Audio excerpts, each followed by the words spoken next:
नमस्कार। कार्यक्रम जनताका कुरामा यहाँहरू सबैलाई हार्दिक स्वागत गर्दछु। म हिमाल बस्नेत। हामीले कार्यक्रम जनताका कुराका माध्यमबाट तपाईहरुकै चासो, गुनासो, तपाईहरुकै प्रश्न र विचार अनि भावनाको प्रतिनिधित्व गर्दै यो कार्यक्रम अगाडि बढाइरहेका छौं।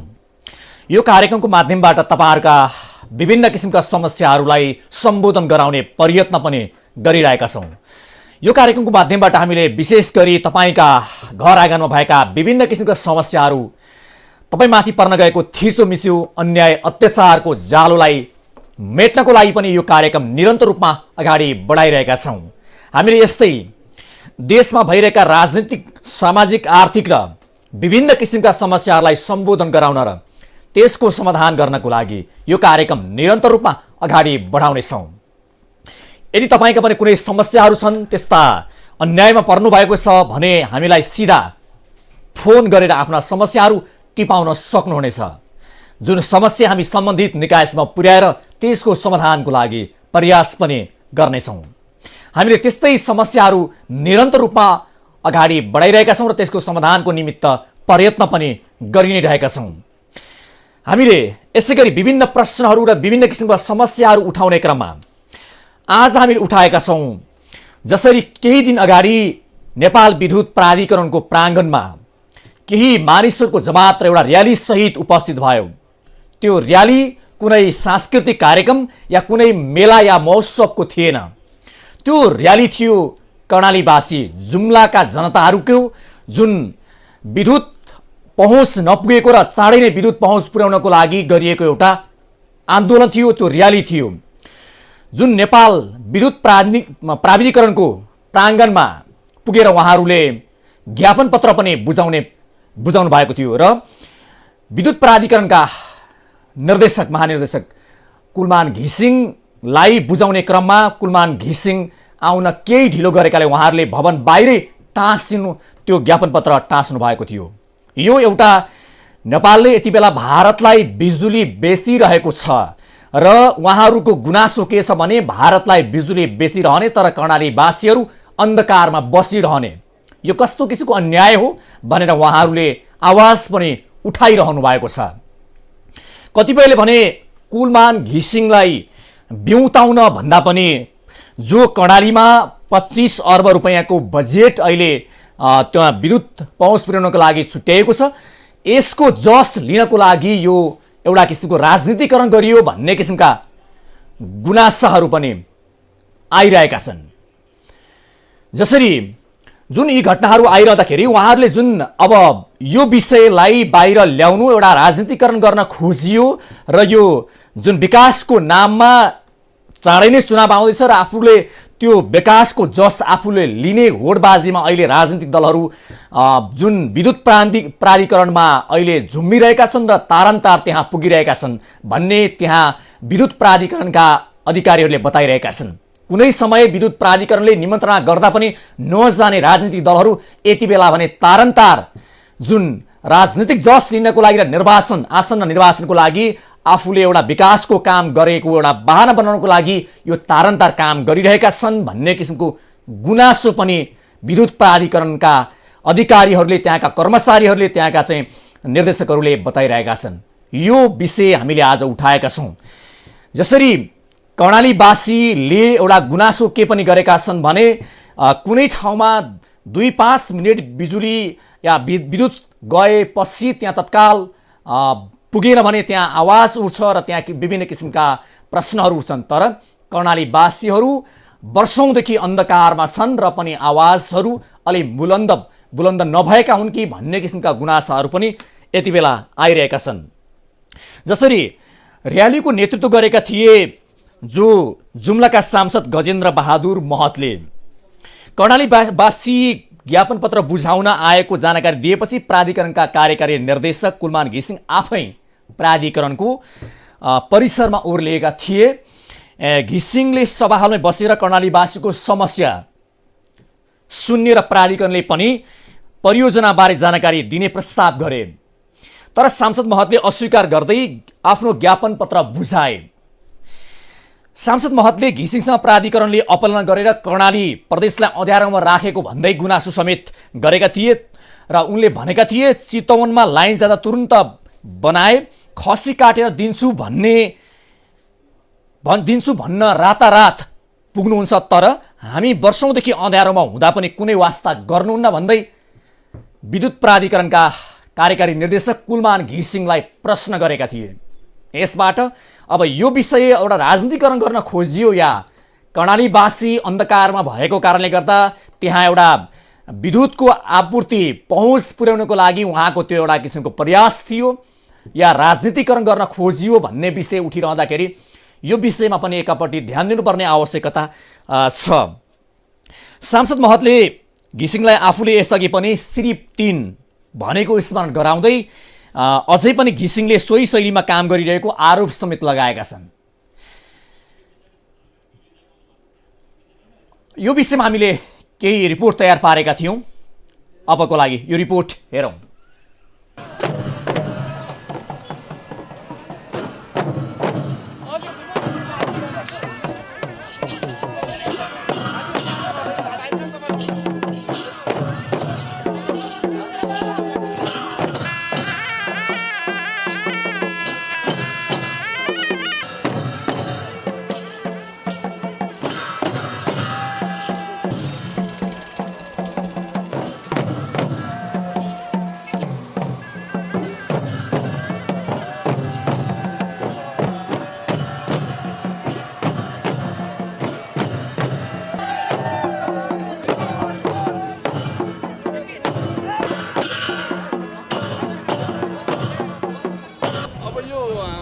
सजिलै सुन्दैन के नेपाल सरकारले, विद्युत प्राधिकरणले। अनि हामीले सजिलै सुनेन भने अनि बाजा बजाउने चलन छ हाम्रो कर्णालीतिर। अब नसुन्ने हिजो हाम्रो धर्मकरणमा पनि अब कुम्भकर्ण निधायो भने उसलाई बिउजाउनलाई बाजा बजाइन्थ्यो। अब अहिले पनि यो सरकारलाई, यो विद्युत प्राधिकरणलाई अब बिउजाउनलाई ग्रिड गयो भने ग्रिड गएर के गर्नुहुन्छ? अब बत्ती मधुरो छ, मिटर छैन, तार छैन, पोल छैन, गाउँमा लाइन विस्तार भएकै छैन, एकदमै ढिलासुस्ती भइरहेछ क्या। उता चितवनमा गएर उहाँ मासु खसी काटेर खाऊ, रातभरि गर, जति मान्छे चाहिन्छ गर भन्नुहुन्छ। कर्णालीमा के भइरहेछ उहाँले सुन्नुहुन्न। उहाँ कर्णालीमा लाइनको विस्तारको बारेमा उहाँ ध्यानै गइरहेको छैन। त्यहाँ मिटर पुगिरहेको छैन, पोल पुगिरहेको छैन, त्यहाँ तार पुगिरहेको छैन, गाउँमा लाइन विस्तार भएकै छैन है। उहाँ जहाँ अब उहाँ अलिक जनसङ्ख्या बढी छ, जहाँ उहाँ हाई हुन्छ त्यही मात्रै उहाँ गएर खसी काटेर खाऊ, चाँडोभन्दा चाँडो लाइन विस्तार गर, चाँडोभन्दा चाँडो काम गर, हातभरि गर भन्नुहुन्छ। कर्णाली यत्रो वर्ष, 100 वर्ष भइसक्यो नि त हाम्रो अँध्यारो भएको। कम्तीमा पनि एकचोटि के भइरहेछ भनेर एकचोटि जानु पर्यो। हामी ऊर्जा मन्त्रीलाई भन्यौँ, यहाँ उहाँलाई भन्यो एकचोटि जानुहोस्, जुम्ला यो राष्ट्रिय प्रसारण लाइन पुगेपछि पुगेर मात्रै के गर्नुहुन्छ? त्यो बाटोमा पुगेको छ, गाउँमा पुगेको छैन, घरमा पुगेको छैन, अब कहीँ पुगेकै छैन। त्यसो भए हुनाले अब यो सुन्दैन सरकार, नसुनेपछि के गर्नुहुन्छ? अनि यसलाई सुनाउनलाई बाजा बजाएको। कर्णालीका मान्छे बत्ती नपाएर यहाँ बाजा लिएर आएपछि त उहाँलाई ठुलो महसुस भयो के, एकदमै मेरो बेइज्जत भएको महसुस गर्नुभएको छ। उहाँले आफूलाई ठुलो बेइज्जत भएको महसुस गर्नुभएको छ। कर्णाली अँध्यारै छ, ग्रिड पुगेर के गर्ने? ग्रिड पुगेर मिटर पुगेको छैन, तार पुगेको छैन, पोल पुगेको छैन, गाउँमा लाइन विस्तार भएको छैन, त्यो तार झुन्ड्याएर हुन्छ? बत्ती दिनु पर्दैन यिनले? चितवनमा गएर खसी काटेर खाऊ, रातभरि गर, कति पैसा चाहिन्छ म दिन्छु, कति मान्छे चाहिन्छ म दिन्छु भन्नेले कर्णाली अँध्यारो छ। म अस्ति फोन गरेर भेट्न खोजेको, फोनबाटै कुरा गर्नुहोस् त। अरे फोनबाट कुरा गरेर के गर्ने? अनि को हो यो मान्छे? मैले त्यतिकै श्रीदिन भने यो मान्छेलाई, श्रीदिन महाराज मैले त्यतिकै भने होइन, मैले हाउसमा त्यतिकै भने होइन। मैले भेट्न खोज्दा फोनबाट कुरा गरौँ न। अरे फोनबाट भन्दा पनि सुनाइ हुँदैन। त्यतिकै बाजा गाजा आयो हो। कुम्भकर्णलाई बिउजाउनलाई बाजा गाजा ल्याउँछन् पहिलाको हाम्रो धर्मग्रन्थमा, हिन्दू शास्त्रमा। अब विद्युत प्राधिकरणलाई बिउजाउनलाई बाजा गाजा लिएर आयो हो, सुन्दैन। चितवन गयो भइहाल्यो, काठमाडौँ अँध्यारो भएपछि ऊ दौड्छ, किनभने यहाँ हाई भइरहेछ नि। उसलाई कसको पूजा गर्नु छ, कसलाई रिसाउनु छ? अनि कर्णालीको मान्छे छैन यहाँ? कर्णालीको मान्छे होइनन्, जनावर हुन्। जनावरलाई त अहिले बत्ती चाहिन्छ, कुखुरालाई त पोल्ट्री फार्ममा कुखुरालाई बत्ती चाहिन्छ, चिडियाखानामा बत्ती चाहिन्छ। हामी मान्छे होइनौँ भने हामीलाई बत्ती चाहिँदैन? त्यो तार झुन्ड्याएर ग्रिड पुर्याएर भनेर हुन्छ? घर पुग्नु परेन? मिटर छैन अहिले। मिटर कति छ भने 30 मिटर लैजाऊ भन्छ। 30 मिटरले कर्णालीमा पुग्छ? 100 वर्ष हामीले अँध्यारो बस्नुपर्ने? आफूलाई एकदमै फिलिङ गरिरहेको छन् कि मेरो यसले ठुलो यसो कुनै मेरो दुश्मन व्यक्तिगत दुश्मन होइन। प्रणाली हतियारै छ अहिले पनि, हरेक बेला खराउनुपर्छ। मैले एउटा मान्छे बस्दैनन् त्यहाँ, काठमाडौँ मात्र बस्छन्, चितवनमा मात्र बस्छन्, इन्डिया मात्र बस्छन्। इन्डियामा बेच्छु अरे, हामीलाई चाहिएन, खनालीलाई बत्ती चाहिएन। हामी त्यहाँका मान्छे होइनन्, त्यहाँका बच्चा छैनन्, त्यहाँ बुढाबुढी छैनन्, त्यहाँ मान्छे पढ्दैनन्, त्यहाँ मान्छे उज्यालो चाहिँदैन। इन्डिया गयो भइहाल्यो, बङ्गलादेश ल्याऊ, इन्डिया ल्याऊ, जता ल्याऊ, अब कनालीमा परेन बत्ती। अब यही पनि सुन्दैन भने भइहाल्यो, के भयो, हामीले केही पनि होइन। मिटर पनि आउँछ है, अब जिल्लाभरि लाइनको लागि हामी टेन्डर गर्दैछौँ। तपाईँ लाइन त पुगिहालेछ, ग्रिड त पुग्यो नि त, ग्रिड पुग्यो, टेन्डर गर्दैछौँ। तपाईँले बुझ्नु भएको छ टेन्डर गरेर कति टाइम लाग्छ भनेर।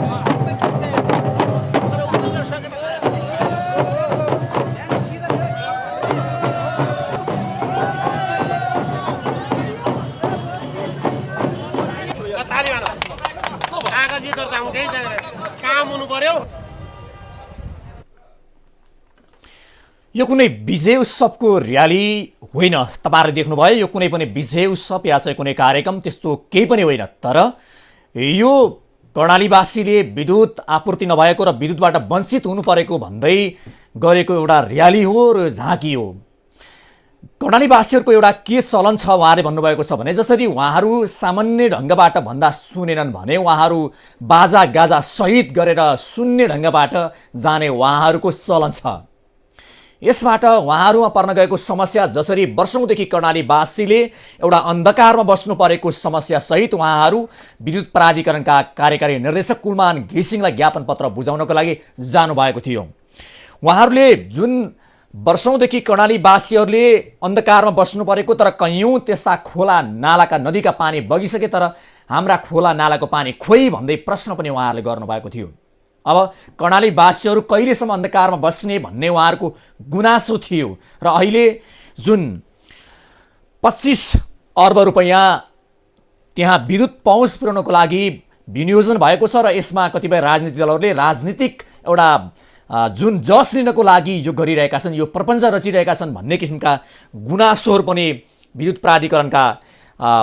प्राधिकरणका कुनै कर्मचारीहरूले बताइरहेका छन्।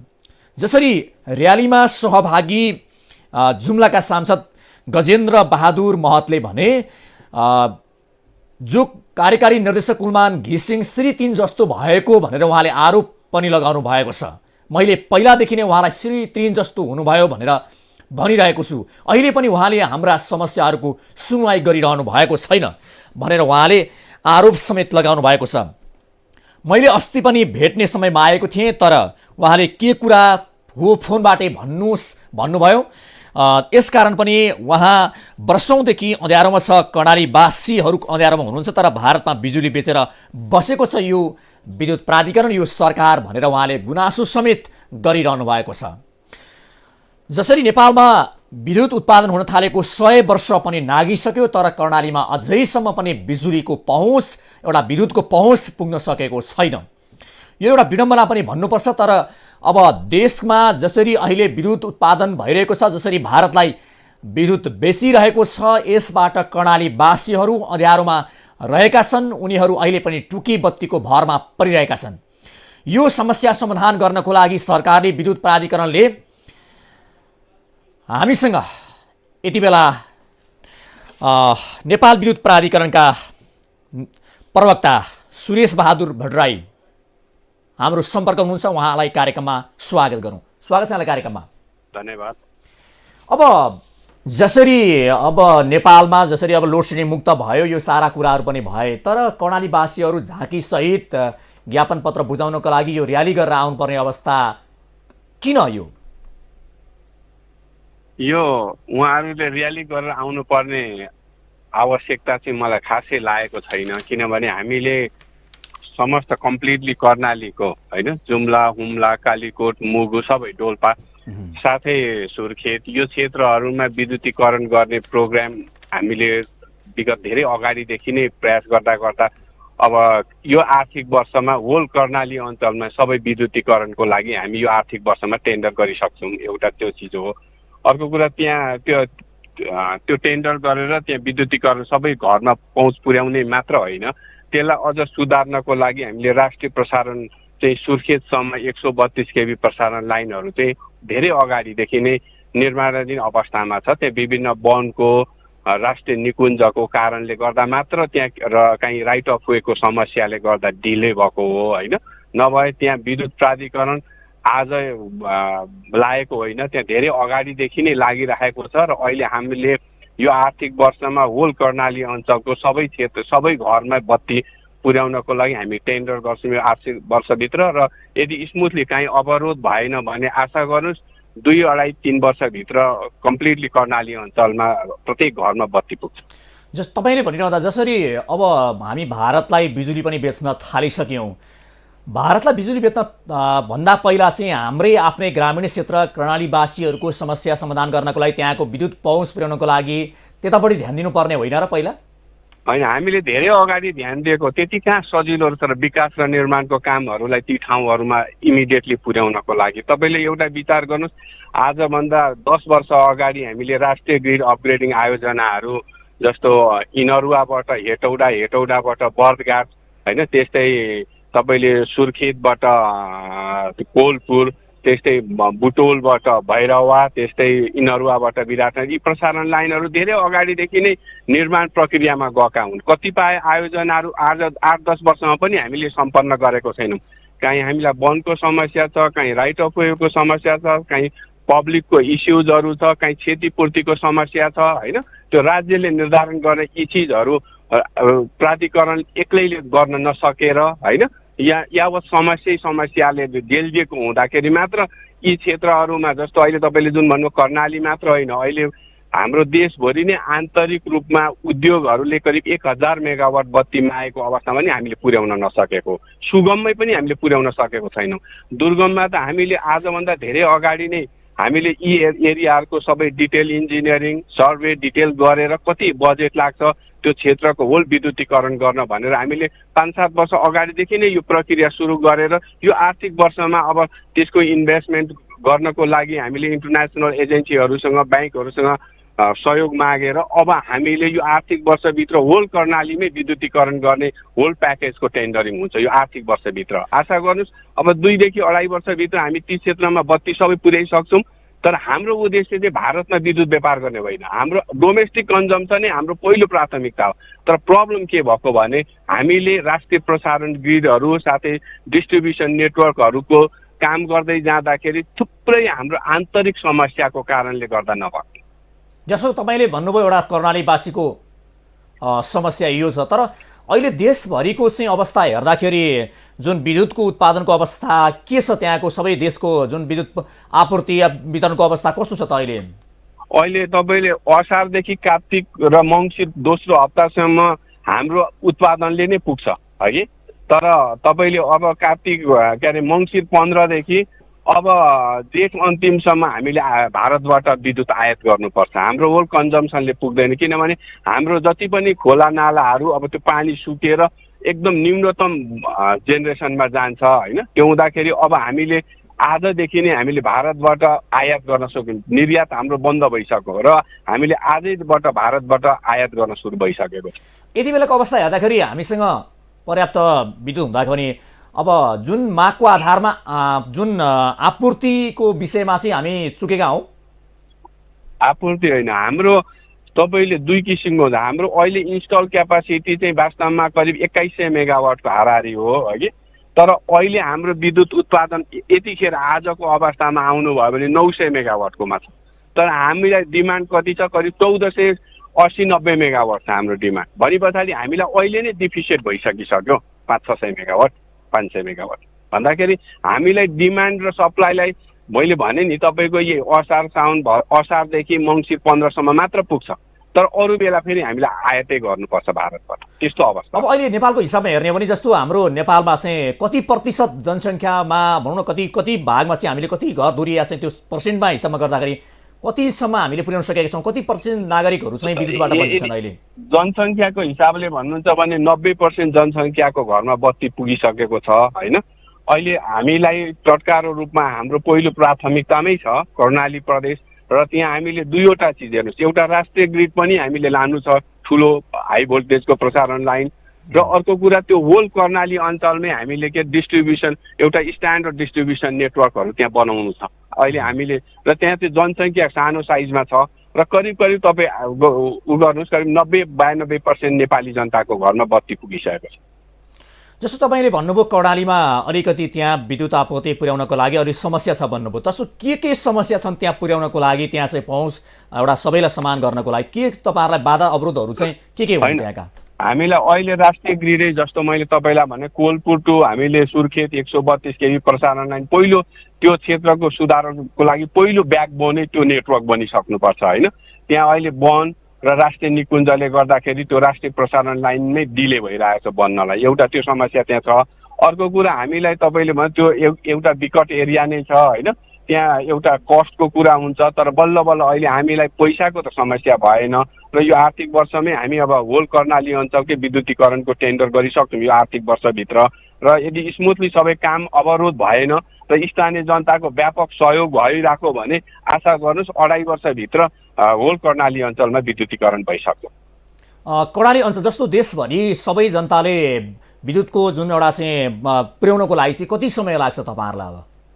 अब त्यही भन्नुहोस् न, अब त्यत्रो धेरै समय हामीलाई लाग्ने छैन। हामीले यो आर्थिक वर्ष अब आउने 2-2.5 वर्षभित्र हामी सक्छौँ नै होइन। तर तपाईँले एउटा चिज चाहिँ के हुन्छ भने एउटा परिवार स्प्लिट हुन्छ, छोराछोरी छुटिँदै जान्छन्, अर्को घर बन्दै जान्छ, कन्स्ट्रक्सन हुँदै जान्छ होइन, त्यहाँ पनि हामीले बत्ती पुर्याउँदै लानुपर्ने हुन्छ। अब त्यसलाई गर्नु भएन भने अब धेरै लामो समय लाग्दैन होल नेपालमा विद्युतीकरण हुन र प्रत्येक नेपालीको घरमा बत्ती पुग्छ। हस्, जानकारीको लागि यहाँलाई धन्यवाद। धन्यवाद। जसरी अब कर्णालीवासीले सबैले विद्युतको जुन आपूर्ति या चाहिँ त्यो सहज पुर्याउनको लागि चाहिँ अब 1.5 वर्ष या 2 वर्ष कुर्नुपर्छ भन्ने उहाँको अभिव्यक्ति थियो। जसरी अब कर्णालीवासी मात्र नभएर अन्य प्रदेशमा पनि विद्युतबाट कतिपय वञ्चित भएको अवस्था छ र कर्णालीमा विशेष गरी यति बेला कर्णाली प्रदेशको विषय बाहिर उठेको हुनाले यो विषय हामीले बाहिर ल्याएका छौँ। कर्णालीमा सबभन्दा बढी यति बेला समस्या पनि छ। अब कर्णाली प्रदेशका बासिन्दाहरूले जुन समस्या राख्नु भएको छ यसलाई राज्यले या नेपाल विद्युत प्राधिकरणले बेलैमै यसलाई ध्यान दिनुपर्छ, यसमा विचार पुर्याउनुपर्छ र त्यहाँ जुन किसिमको विद्युतबाट वञ्चित भएका नागरिकहरूलाई एउटा उज्यालो दिन सक्नुपर्छ। जसरी विद्युतको एउटा समान रूपमा वितरण गर्ने एउटा प्रणालीमा ध्यान दिनुपर्छ र सबै ठाउँमा समान ढङ्गबाट जुन राष्ट्रिय प्रसारण लाइन जोड्ने विषयमा पनि ध्यान दिनुपर्ने आवश्यकता हुनसक्छ। तर कर्णालीवासीहरूले महिनौँ या वर्षौँदेखि यो अन्धकारमा बस्न बाध्य भयौँ भनेर जसरी काठमाडौँमा आउनुभयो, उहाँहरूले नेपाल विद्युत प्राधिकरणको प्राङ्गणमा जसरी झाँकी सहित प्रदर्शन गर्नुभयो, यसबाट नयाँ किसिमको जुन एउटा सन्देश पनि दिएका छन्। जसरी राज्यले या नेपाल विद्युत प्राधिकरणले बारम्बार हामीले जुन प्रश्न गऱ्यौँ या चाहिँ हाम्रा गुनासाहरू हाम्रा समस्याहरू नसुनेकाले हामीहरू जुन झाँकी सहित राज्यले सुन्ने गरी नेपाल विद्युत प्राधिकरणले सुन्ने गरी हामीले यो अवस्थामा हामी प्रस्तुत हुनु पर्यो भनेर उहाँहरूले भन्नुभएको छ।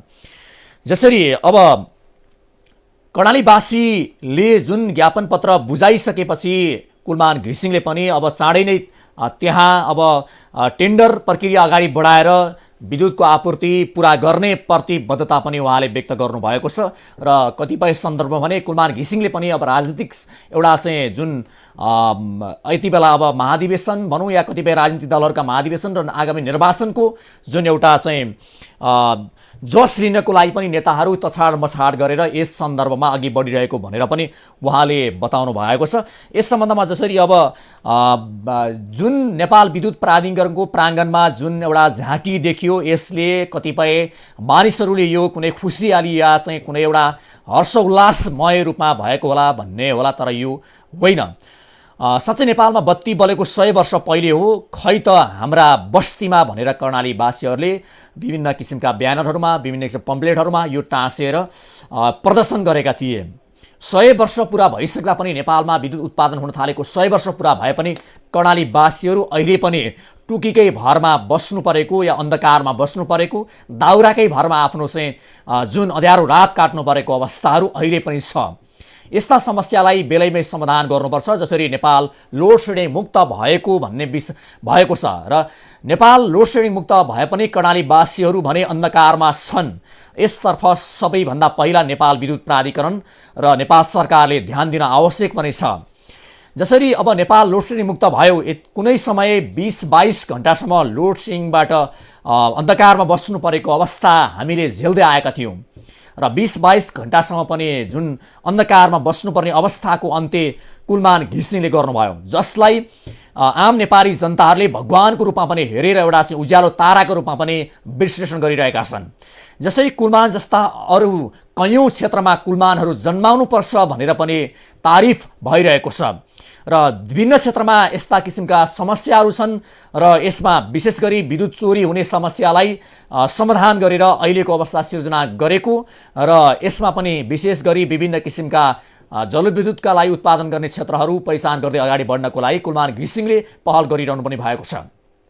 यसबाट नेपाल एउटा चाहिँ प्राकृतिक रूपमा मात्रै नभएर जलस्रोतको विश्वको दोस्रो धनी देश हो र नेपालले यदि यो क्षेत्रमा प्रचुर मात्रामा विकास गर्न सक्यो भने विद्युत बेचेरै नेपाल विकास को गतिमा अघि बढ्न सक्छ र एउटा विकसित राष्ट्रको रूपमा अगाडि बढ्न सक्ने सम्भावना छ। यसतर्फ सबैले ध्यान दिन आवश्यक छ। नेपाल सरकारले यस्ता क्षेत्रहरूमा र नेपालमा 84,000 मेगावाट बिजुली उत्पादन गर्ने क्षमता छ नेपालका नदीनालाहरूमा, तर अहिलेसम्म हामीले 1200 भनौँ या चाहिँ त्यही हाराहारीमा चाहिँ हामीले उत्पादन गरिरहेका छौँ। यो 100 वर्षको हाराहारीमा 1200 मेगावाट विद्युत उत्पादन गर्न सक्नु एउटा विडम्बना पनि हो। यति धेरै थोरै मात्रामा हामीले अहिले उत्पादन गरिरहेका छौँ। अब यसलाई व्यापक रूपमा बढाएर हामीले देशलाई विकास गर्ने एउटा माध्यमको रूपमा यो विद्युत क्षेत्रलाई विकास र विस्तार गर्नुपर्ने अहिलेको आवश्यकता पनि हो। यस क्षेत्रमा सरकारवाला सरकारी निकाय या नेपाल विद्युत प्राधिकरण सबैले बेलैमा ध्यान दिनुपर्ने अहिलेको आवश्यकता छ।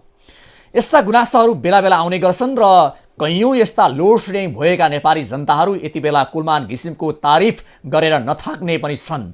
जसरी 20-22 घण्टा लोड सेडिङबाट भोगिरहेका र अँध्यारो रात काटिरहेका नेपाली जनताहरूलाई एउटा उज्यालो दिने कुलमान घिसिङको तारिफ गरिरहेका छन् र कैयौँ क्षेत्रहरूमा कुलमान घिसिङ जन्माउनुपर्छ र यस्ता जुन किसिमका समस्या भएका क्षेत्रहरूलाई एउटा समस्याबाट मुक्त बनाउनका लागि अरू कुलमानहरू पनि जन्माउनुपर्छ भनेर पनि आवाज उठिरहेको छ। तर एकापट्टि कर्णालीवासीहरूले जुन झाँकी सहितको प्रदर्शन गरे, यसबाट जुन समस्याहरू अहिले पनि राज्यका विभिन्न क्षेत्रमा त्यस्ता पछाडि परेका क्षेत्रहरूमा ग्रामीण बस्तीहरूमा अहिले पनि विद्युतको पहुँच पुगेको छैन। अहिले पनि अँध्यारो रात कुनै एउटा टुकी बत्ती र दाउराको भरमा काटिरहनु पर्ने बाध्यात्मक अवस्था अहिले पनि अन्त्य भएको छैन। यो अवस्थाको अन्त्य गर्नको लागि अब नेपाल विद्युत प्राधिकरणले समान ढङ्गबाट देशका सबै क्षेत्रमा विद्युतको वितरण गर्नको लागि ध्यान दिनुपर्ने आवश्यकता छ। पहिलो कुरा त नेपाललाई लोड सेडिङबाट मुक्त बनाएको जुन कुलमान घिसिङले बनाउनु भयो, यस एउटा निकै नै ठुलो उपलब्धिको रूपमा छ र आम जनताले तारिफ पनि गरिरहेका छन्। यति मात्रै नभएर विद्युतको क्षेत्रमा धेरै ठुलो फड्को मार्नुपर्ने अवस्था छ, किनभने हामीसँग 84,000 भन्दा बढी मेगावाटभन्दा बढी विद्युत उत्पादन गर्न सक्ने क्षमता नेपालका नदी नालाहरूमा छ। त्यसले गर्दा धेरैभन्दा धेरै त्यस्ता लगानी भित्र्याएर या विदेशी लगानी भनौँ वा स्वदेशमै भएको यो जलविद्युतको क्षेत्रमा लगानी गरेर देशलाई एउटा अन्धकारबाट मुक्त बनाउने र विद्युत बेचेर हामी धनी राष्ट्र बन्ने सपना साकार बनाउनको लागि यो क्षेत्र निकै नै सार्थक बन्न सक्छ। यसतर्फ राज्यको आँखा दर्बिलो ढङ्गबाट हेर्न र यसतर्फ ध्यान दिन पनि आवश्यकता अहिलेको छ। र यसमा जसरी नेपालमा विद्युतको विकास भएको भनौँ या विद्युत उत्पादन गर्न थालेको 100 वर्ष बढी भइसक्यो, यो बिचमा धेरै फड्को मारिसक्नुपर्ने हामीहरू धेरै पछाडि परिरहेका छौँ। आज भारतबाट हामीले बिजुली आयात गरेर हाम्रो अन्धकार हटाउनु पर्ने अवस्था पनि थियो, तर आज त्यो बिस्तारै हट्दै गइरहेको छ। हामी जलस्रोतको विश्वको दोस्रो धनी देश, तर हामी अन्य राष्ट्रहरूबाट विद्युत आयात गरेर हामी उज्यालो दिइरहेका छौँ। यो अवस्था केही रूपमा अन्त्य हुँदैछ। यो अन्त्य भएसँगै अब हामी विद्युत बेचेर धनी राष्ट्र बन्ने हाम्रा सपना साकार बनाउनुपर्छ। हामीले यसतर्फ बेलैमा ध्यान दिनुपर्छ।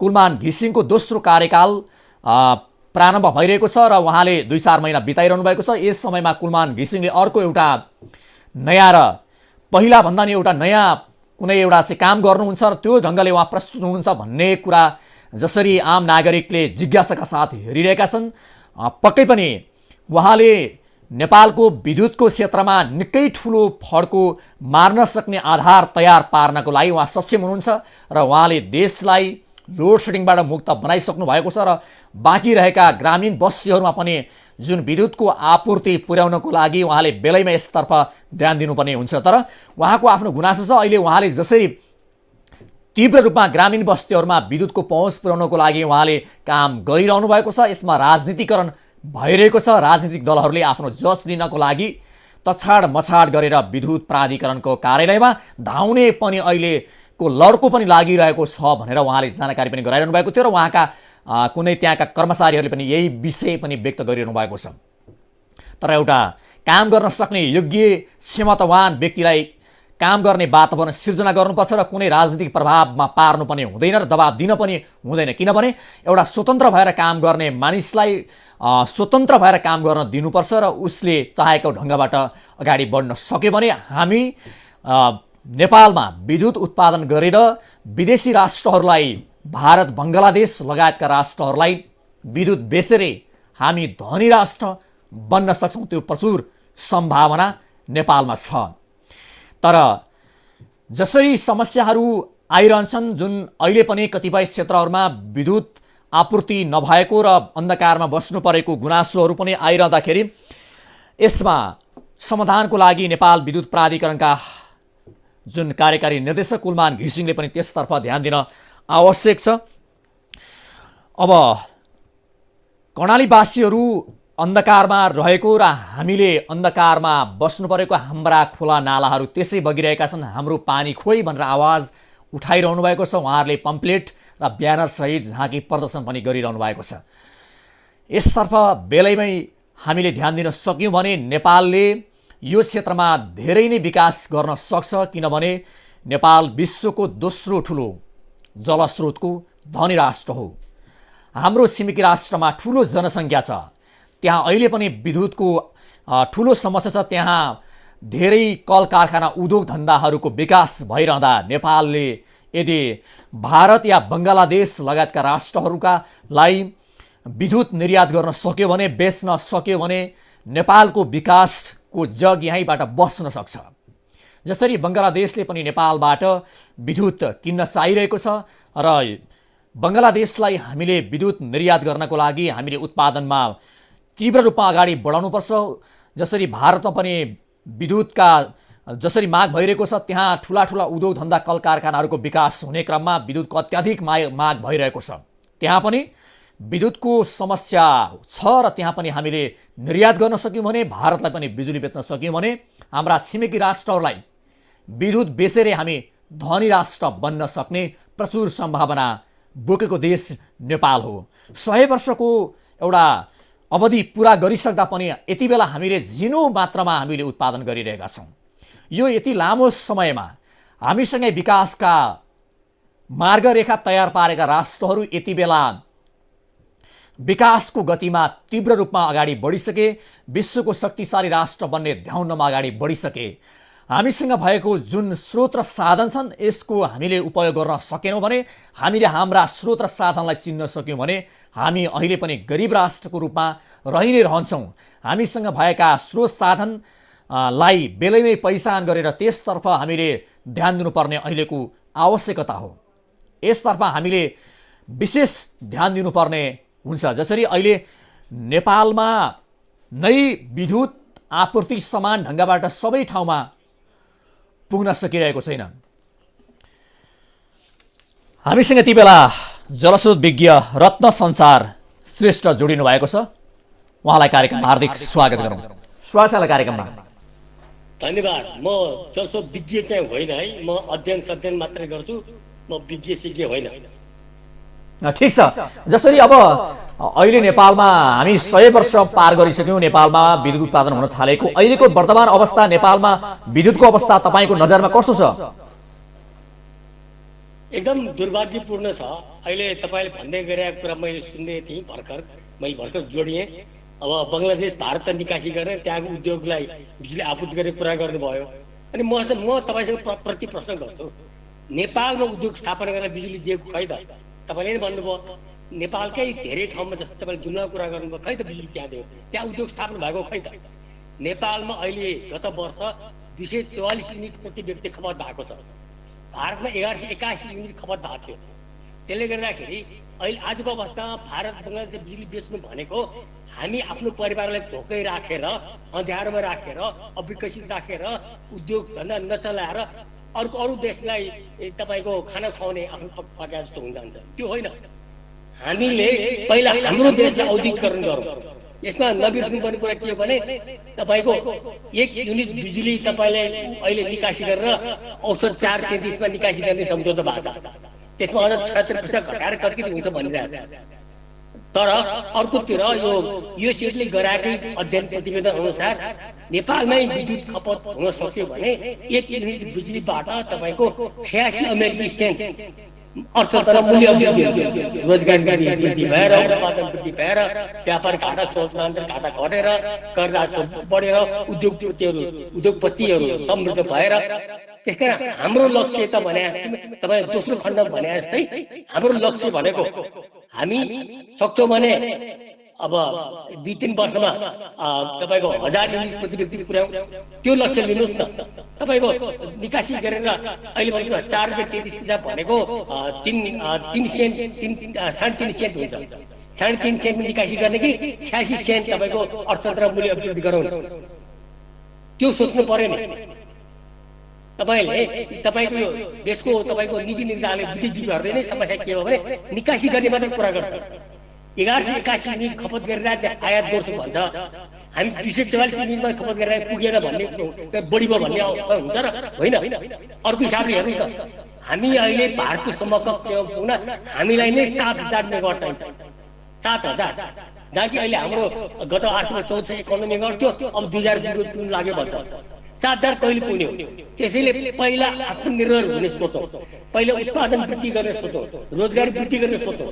तपाईँहरूले भन्नुहुन्छ होला 60 लाख युवा तपाईँको खाडी मुलुकमा पूर्वी एसियामा गइरहेका छन्, यहाँ रोजगार नगरेर उनीहरूलाई फिर्ता ल्याउने सोचौँ। औद्योगिकरण गरौँ, कृषिलाई तपाईँको विद्युत प्रयोग गरेर सघन खेती गरौँ, कृषि प्रशोधन उद्योग स्थापना गरौँ, तपाईँको जडीबुटी प्रशोधन उद्योग स्थापना गरौँ। तपाईँको कृषकलाई के अरे शीत भण्डारहरू, विद्युतीय कार्यहरू दिएर तपाईँ उसले चाहिँ के अरे बाली भित्रमा साथ बिक्री गर्नुपर्ने बाध्यताबाट मुक्त गरौँ। बजारमा दर भाव बढेको बेलामा निकासी गर्ने अवस्था पारौँ। त्यो के पो हुन्छ? समग्र रूपमा तपाईँको बिजुलीले चाहिँ यो जसरी गाडीको ड्राइभर हुन्छ नि, बिजुली भनेको अर्थतन्त्रको चालक ड्राइभर हो। त्यसैले ड्राइभर चाहिँ अन्त पठाएर तपाईँको विकास हुन्छ। अब युवा शक्ति, श्रम शक्ति पनि के अरे खाडी साडी पठाउने, अनि अब अर्थतन्त्रलाई चालक चलाउने गाडी पनि पठाउने, अनि हामी टेर बस्ने, ताली पिटेर बस्ने, नेताहरूको भाषण सुनेर वैयात भाषण सुनेर होइन। हामी नेपालको लक्ष्य भनेकै नेपालमा हुन सक्ने उत्पादित बिजुली हो, खेर जाने बिजुली। यदि साँच्चै खेर जाने हो भने अहिले नै म जसरी प्राधिकरणले बिजुली खेर जाने बिजुली नेपाली जनताले सस्तोमा उपभोग गर्ने नीति निर्माण भएको छैन। त्यो नै नीति पहिले निर्माण गरेर भन्नुहोस् न।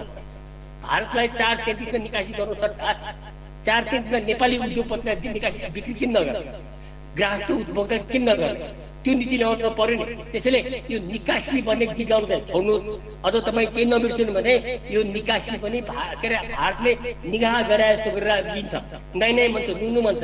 तपाईँले बङ्गलादेशको कुरा गर्नुभयो, बङ्गलादेशमा त भारत जान दिएन। भारत के भन्छ? ठिक छ, तुम लोग हमको बेचो, हम उसको बेचेंगे भन्छ। भने उसले हामीसँग सस्तोमा किन्छ, बङ्गलादेशले महँगो बेच्छ।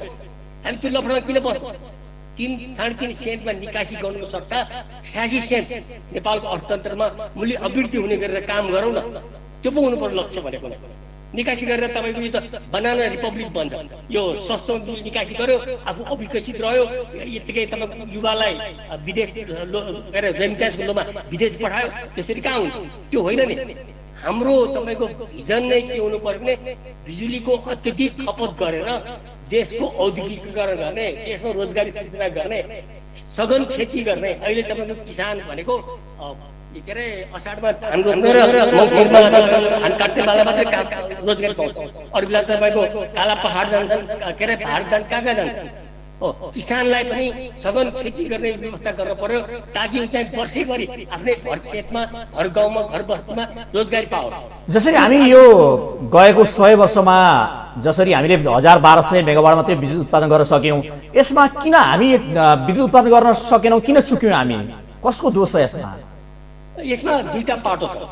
एउटा चाहिँ 80 वर्षमा चाहिँ जम्मा तपाईँको 240 मेगावाट मात्रै थपिएको हो। अनि के नबिर्सिनुहोस् भने यो 2049 सालमा विद्युत ऐन आएपछि अचानक तपाईँको 1400 मेगावाट थपिएको छ। त्यसैले 80 वर्षको तुलनामा त्यसपछिको 30 वर्षमा धेरै प्रगति भएको छ। तर यो यथेष्ट होइन। अहिले तपाईँको अब यो तामाकोसी थपिएपछि 2000 मेगावाट हो, त्यो धेरै होइन।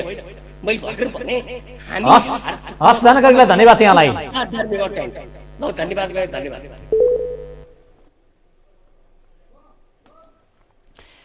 जसरी नेपालले यो 100 वर्षमा 1200 मेगावाट मात्रै विद्युत उत्पादन गर्न सक्यो, यो बीचमा कतिपय राष्ट्रहरूले विद्युतकै क्षेत्रबाट या विद्युत उत्पादन गरेर आफूलाई सम्पन्न बनाएर अरू राष्ट्रहरूलाई नि बेचिरहेका छन्। हामी विश्वको दोस्रो जलविद्युतको दोस्रो ठुलो धनी देश हौँ र पनि हामी किन पछाडि पर्यौँ? यसमा कसले चाहिँ भूमिका निर्वाह गर्नुपर्थ्यो? यसमा हामी पछाडि पर्नुको कारण के हो? देशलाई विकास गर्ने हो भने प्राकृतिक स्रोत र साधनलाई उच्चतम सदुपयोग गर्न सकियो भने हाम्रो राष्ट्र सम्पन्न बन्छ भनेर धेरै भाषणहरू पनि भए, धेरै त्यस्ता बहसहरू पनि भए। राष्ट्रलाई विकास गर्नको लागि जल, जमिन, जलविद्युत लगायतका क्षेत्रमा प्रचुर मात्रामा लगानी गर्नु पर्यो, विकास गर्नु पर्यो, अनि मात्रै हामी धनी राष्ट्र बन्न सक्छौँ र हाम्रो विकासको मार्गरेखा तयार पार्न सक्छौँ भनेर बारम्बार रूपमा राजनीतिक दलहरू र अन्य जुन विज्ञहरूले पनि बारम्बार भनिरहेका छन्। तर पनि हामी अहिले पनि जुन स्तरबाट, जुन लेभलबाट हामीले विद्युतको उत्पादन गरेर अगाडि बढ्नुपर्ने हो, त्यसमा हामी चुकेकै छौँ। नेपालको विकासको लागि सबैभन्दा एउटा महत्त्वपूर्ण पक्ष भनेको यो क्षेत्रलाई, विद्युतको क्षेत्रलाई अगाडि बढाउने, यसको विकासमा तीव्र अगाडि बढाउने र यसमा लगानीको मात्रा पनि बढाउने हो। तर अहिले यसमा पनि विभिन्न किसिमका भ्रष्टाचारहरू हुन्छन् र यसमा विभिन्न आयोजनाहरू पारिन्छ, त्यसमा चलखेल हुन्छ र समयमै काम हुँदैन। त्यसमा ठेकेदारहरूको लापरवाही र विदेशीहरूले पनि नेपालमा आएर लापरवाही पार्ने यस्ता समस्याहरू बेला बेला आउने गरेका छन्। यति बेला हामीसँग जुम्लाका सांसद, सङ्घीय सांसद गजेन्द्र बहादुर महत हाम्रो सम्पर्कमा हुनुहुन्छ। उहाँलाई कार्यक्रममा हार्दिक स्वागत गरौँ। स्वागत छ यहाँलाई मानिजू कार्यक्रममा। यहाँलाई धन्यवाद छ। यहाँलाई नमस्कार। अब तपाईँहरूले झाँकीसहित काठमाडौँमा विद्युत प्राधिकरणको प्राङ्गणमा जुन एउटा प्रदर्शन गर्नुभयो, बाजासहित जानुभयो, बाजा गाजासहित जानु पर्यो, यो अवस्था किन आयो? अब यो अवस्था किन आयो भने सर, अब कडायतीको आवाज यो सिंहदरबारले, यो काठमाडौँको सरकारले, यो नेपाल सरकारले सुनिराखेका छैन सर। त्यसो भएको हुनाले हामी हाउसमा बोल्दा पनि होस् अथवा अरू ठाउँ बोल्दा पनि होस्, अब यहाँ हामीले अब नसुनेका हुनाले हामीले बाजा गाजाका सहित अब हाम्रो प्रणाली कस्तो छ भने आवाज सुनेन भने बाजा गाजाले सुनाउने चलन हुन्छ सर। त्यसो हुनाले हामीले बाजा गाजा ल्याएर यो अब पहिलो सरकारले हाम्रो आवाज कर्णाली प्रदेशमा चाहिँ जुन विद्युतको पहुँच पुर्याउनको लागि 25 अर्ब रुपैयाँ बजेट विनियोजन भइसकेको छ। अब तपाईँहरूको आवाज कसरी सुनेन राज्यले? अब उहाँहरूले त्यो काम गरिरहेका छन् भन्नुभएको छ। हाम्रो लागि होइन सर, 25 अर्ब हाम्रो लागि होइन, त्यो इन्डियामा बत्ती पुर्याउनुलाई होइन हो। हामीलाई त्यो 25 अर्ब चाहिँदैन। हामीले खालि मिटर माग्या हो, हामीले तार माग्या हो, हामीले पोल माग्या हो सर। हामीले त 25 अर्ब माग्या होइन। जसरी अब यहाँ ठुलो मतलब कुनै विद्युत उत्पादकहरूलाई यहाँ उनीहरूलाई त्यो यहाँको पावर सप्लाई गर्नलाई भोलि बन्ने पावर हाउसको लागि उनीहरूले अरब रुपियाँ छुट्याए हो। त्यो हाम्रो कर्णालीको लागि छुट्याए होइन। तपाईँले जसरी नेतृत्व गरेर विद्युत प्राधिकरणमा एउटा प्रदर्शन गर्नुभयो, जुन झाँकी एउटा चाहिँ बाजागाज सहित आउनुभयो, यो चाहिँ अब आगामी निर्वाचनमा एउटा राजनीतिक दल लिनको लागि तपाईँहरूले यो काम गरिरहनु भएको छ भनेर पनि प्राधिकरणका कर्मचारीले आरोप लाउनु भएको छ। चुनावै लड्दैन भनिदिएको छु, मैले घोषणा गरिदिएको छु म चुनाव लड्दैन। यो यहाँको यस्तो यो सरकारको प्रतिनिधि हुनुभन्दा म जनताकै घर दैलोमा बस्नु मलाई ठिक छ सर। मलाई कुनै चुनावी कार्यक्रम होइन, चुनावी नारा पनि होइन, मलाई कुनै जस दिनु पनि छैन। अब तपाईँहरूलाई जसरी नेपाल विद्युत प्राधिकरणका कार्यकारी निर्देशक कुलमान घिसिङसँग तपाईँहरूले एउटा किसिमको त्यहाँ छलफल पनि गर्नुभयो, के उहाँहरूको जानकारी के भयो त? तपाईँहरूलाई कहिलेसम्म चाहिँ विद्युतको चाहिँ आपूर्ति पुर्याउने एउटा चाहिँ प्रतिबद्धता व्यक्त गर्नुभयो त? अब उहाँहरूले चाहे भनेपछि 1-2 महिनामै बत्ती हाम्रोसँग जान्छ। उहाँहरूले चाहेपछि उहाँ जसरी चितवनमा लाग्नुहुन्छ, उहाँ जसरी काठमाडौँमा लाग्नुहुन्छ, उहाँ जसरी मतलब ठुलो जनसङ्ख्या भएको ठाउँमा लाग्नुहुन्छ, अब त्यो ठाउँमा लागे जस्तै गरेर उहाँले तदारकता देखाउनु भयो भने यो 2 महिनामै काम ग्रिड गइसकेको छ। खालि त्यहाँ जिल्लामा गाउँमा यो लाइन पुर्याउनु बाँकी छ। पोल उनीहरूसँगै छ, मिटर उनीहरूसँगै छ, तार उनीहरूसँगै छ। खालि अब मान्छेहरूलाई खटाएर रात दिन गर भनेर उनीहरूले खटाइदिएपछि यो 2-3 महिनामा सकिने काम हो। तर उहाँहरू त्यसरी ध्यान दिइराख्नु भएको छैन। उहाँलाई भेट्न मानिराख्नु भएको छैन। फोनबाट कुरा गर्नु भन्नुहुन्छ। त्यसो उहाँ अब चितवनमा गएर रात दिन भएर काम गर, खसी काटेर भए पनि काम गर भन्नुहुन्छ। तर कर्णालीतिर यसो त्यो नजरले पनि हेरिराख्नु भएको छैन। त्यसो भए आउनु गुनासो त्यो हो। अब धेरै क्षेत्रमा त धेरै घरधुरीमा त विद्युतको पहुँच पुगिसकेको छ कर्णालीमा पनि भन्ने कुरा बाहिर आइरहेको छ। यति बेला कर्णालीको अवस्थाको कुरा गर्ने हो भने के छ, विद्युतको अवस्था के छ त्यहाँनिर? मैले भनेको ऊर्जा मन्त्रीलाई आउनुहोस्, त्यो कुलमानलाई पनि आउनुहोस्। ग्रिड पुगेको छ, अब ग्रिड पुगे तार पुगेको के तारको मन्त्री सबै अँध्यारो छ। आएर हेरे भइहाल्यो नि, कुलमान आएर हेरे भइहाल्यो, ऊर्जा मन्त्री आएर हेरे भइहाल्यो। तार माथिबाट गएको बजारसम्म तल अँध्यारो छ, सिरातिर अँध्यारै छ। अनि बिचरा त्यो सेन्सनमा आएको हाटो कहीँ छन्, कहीँ छैनन्, बिग्रिया छन्। मेन्टेनेन्स गर्ने गाह्रो छ। कति दयनीय अवस्था छ भन्ने कुरा त मैले उहाँलाई नेसनल ग्रिडको उद्घाटन गरिदिनुहोस्, आउनुहोस्, यहाँ हेरिदिनुहोस् र चाँडोभन्दा चाँडो तदारकता देखाइदिनुहोस्, चाँडो भन्दा चाँडो बत्ती बालिदिनुहोस् भनेर हामीले हिजै भने हो नि त। उहाँ आउनुहुन्न। उहाँको ध्यान खालि अब चितवनतिर छ, काठमाडौँतिर छ। उहाँ कसरी इन्डिया पठाउने, कसरी बङ्गलादेश पठाउने कुरा गर्नुहुन्छ। अब कहाँ त्यस्तो उहाँको ध्यानै छैन। जसरी अब कुलमान घिसिङले एउटा नेपाललाई लोड सेडिङबाट मुक्त बनाउनु भयो भन्ने उहाँलाई जस पनि छ, उहाँले त्यो पनि गर्नु पनि भएको छ भन्ने कुरो छ। अब तपाईँले त उहाँलाई श्री 3 को एउटा जुन किसिम शैली अपनाउनु भयो भनेर भन्नुभयो नि फेरि। अब उहाँ कुरा सुन्नुहुन्न नि त, कुरा सुन्नुहुन्न, हाम्रो आवाज सुन्नुहुन्न। उहाँलाई भेट दिन मैले पनि फोनबाट कुराहरू म भेट्न चाहेको भन्दाखेरि उहाँले फोनबाट कुराहरू भन्नुभयो। अब फोनबाट मैले समस्या आउँदा उहाँले वास्तै गरिदिनु भएन। त्यति बेला पनि मैले धेरैचोटि भेट्न खोजेँ, उहाँले भेट्न चाहनु भएन, फोन उठाइदिनु भएन। अनि के भन्ने, अस्ति पनि हामीले जुम्लाबाट त्यत्रो झाँकी ल्याएर आउँदा उहाँ हामी जुम्लाबाट त्यहाँ उहाँको विद्युत प्राधिकरण अगाडि आयौँ, एउटा निवेदन लिएर आयौँ, एउटा पिटा लिएर आयौँ। उहाँ तल माथिबाट आफ्नो कुर्सीबाट तल ओर्लिनु मान्नु भएन। हामीले त्यो आफ्नो के अरे ज्ञापन पत्र त्यहाँ टाँसेर आउनु पर्यो। त्यो टाँसेर आएर थाहा पाएपछि पछि मात्र उहाँ आउनुभयो। हस्, कार्यक्रममा जोडिनु भयो, यहाँलाई धन्यवाद छ। ल यहाँलाई पनि धन्यवाद। जसरी जुम्लाका सांसदको टिम सहित जुन झाँकी प्रदर्शन भयो, उहाँहरूले नेपाल विद्युत प्राधिकरणका कार्यकारी निर्देशक कुलमान घिसिङले भेट्न नचाहेको र उहाँले फोनबाट मात्रै समस्या राख्नुहोस् भनेका कारणले गर्दा उहाँले जसरी असन्तुष्टि व्यक्त गरिरहनु भएको छ, उहाँले आफ्ना कुरा सुन्नै नचाहेको र उहाँले श्री 3 को जस्तो शैली अपनाउनु भएको भनेर उहाँले आरोप समेत लगाउनु भएको छ। उहाँले जसरी अब नेपाललाई लोड सेडिङ मुक्त बनाएर एउटा चाहिँ नेपाली जनताहरूले भगवानको रूपी एउटा चाहिँ मानवको रूपमा कतिपयले भन्ने गर्छन्, एउटा कतिपय क्षेत्रका कुन मानिसहरूले अब श्री 3 को आरोप पनि लगाइरहेका छन्। अब अहिले नेपालमा विद्युतको आपूर्ति जुन माग अनुसारको आपूर्ति भएको छ कि छैन, त्यसमा नि समान रूपमा वितरण भएको छ कि छैन, यसमा जुन नेपाल विद्युत प्राधिकरणले ध्यान दिनुपर्ने विषय पनि हो। कर्णालीका बासिन्दाहरूले हामीले 100औं वर्षदेखि अन्धकारमा बस्नु परेको छ भनेर चाहिँ उहाँहरूले आफ्नो गुनासो पनि राखिरहनु भएको छ।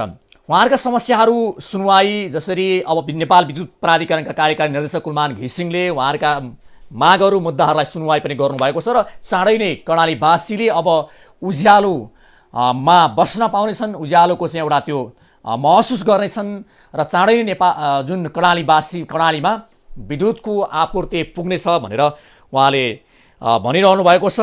र जसरी अहिले नेपालले विद्युत निर्यात गर्न थालिसकेको छ, तर नेपालका कतिपय ग्रामीण बस्तीहरूमा विद्युतबाट वञ्चित भएका नागरिकहरूको स्वर पनि सुनिन थालिएको छ।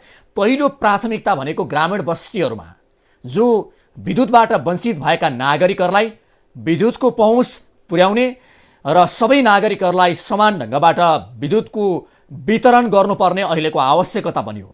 यसतर्फ सरकारले जुन अब नेपाल विद्युत प्राधिकरणले, ऊर्जा मन्त्रालयले यसतर्फ ध्यान दिनुपर्छ र यसमा अब नेपालमा विद्युतको उत्पादन गर्नको लागि विदेशी लगानी भनौँ या स्वदेशी लगानी जसरी हामीले भनिरहेका छौँ, यसमा चाहिँ ध्यान दिनुपर्ने आवश्यकता छ। र यस सम्बन्धमा हामीले ऊर्जा मन्त्रीसँग पनि कुराकानी गरेका थियौँ। ऊर्जा मन्त्रीले पनि यस विषयमा आफ्नो विचार व्यक्त गर्नुभएको छ। अबको पालो भनेको उहाँको धारणा सुनौँ, के छ त उहाँको धारणा।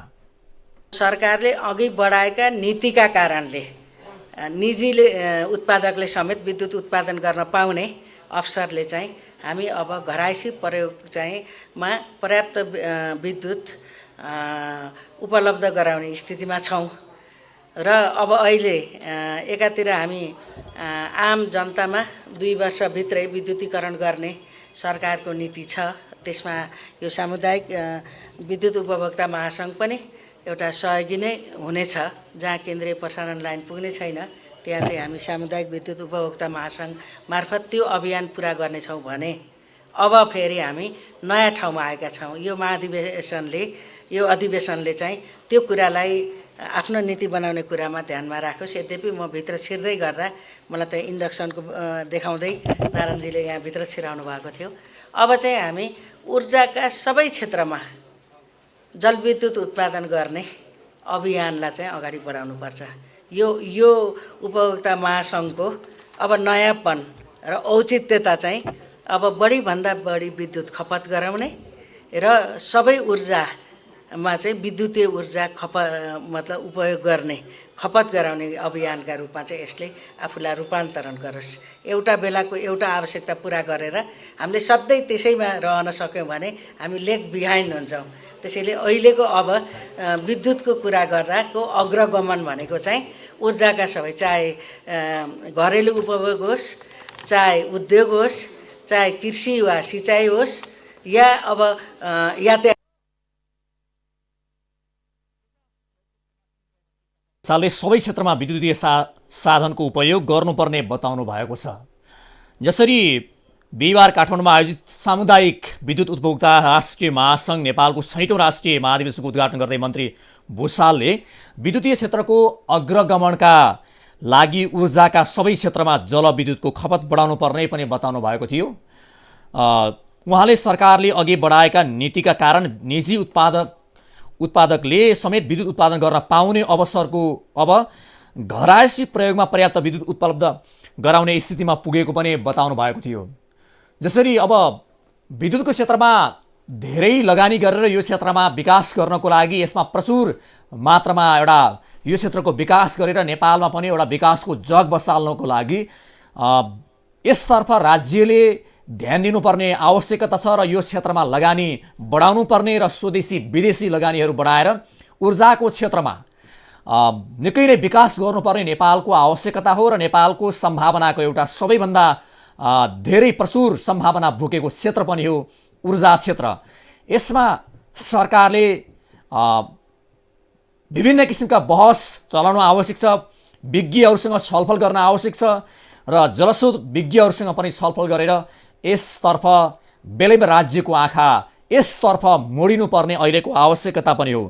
प्रयोगमा पर्याप्त विद्युत उपलब्ध गराउने स्थितिमा पुगेको पनि उहाँले बताउनु भएको छ। मन्त्री भुषालले जनतामा 2 वर्षभित्रै विद्युतीकरण गर्ने सरकारको नीति रहेको भन्दै यसमा सामुदायिक विद्युत उपभोक्ता महासङ्घले सहयोग गर्नेमा विश्वस्त पनि रहेको बताउनु भएको छ।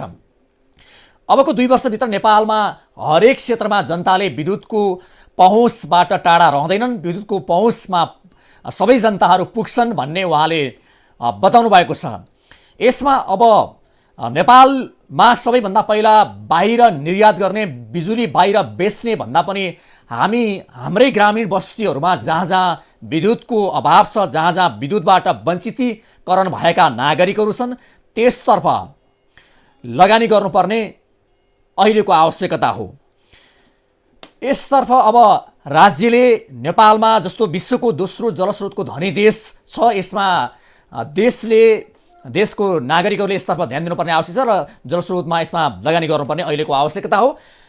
हामीले यसै जानकारी गरायौँ। आजको यो लाइभको समय सकिएको छ। हामीहरू सबैलाई बिदा दिनुहोस्। नमस्ते।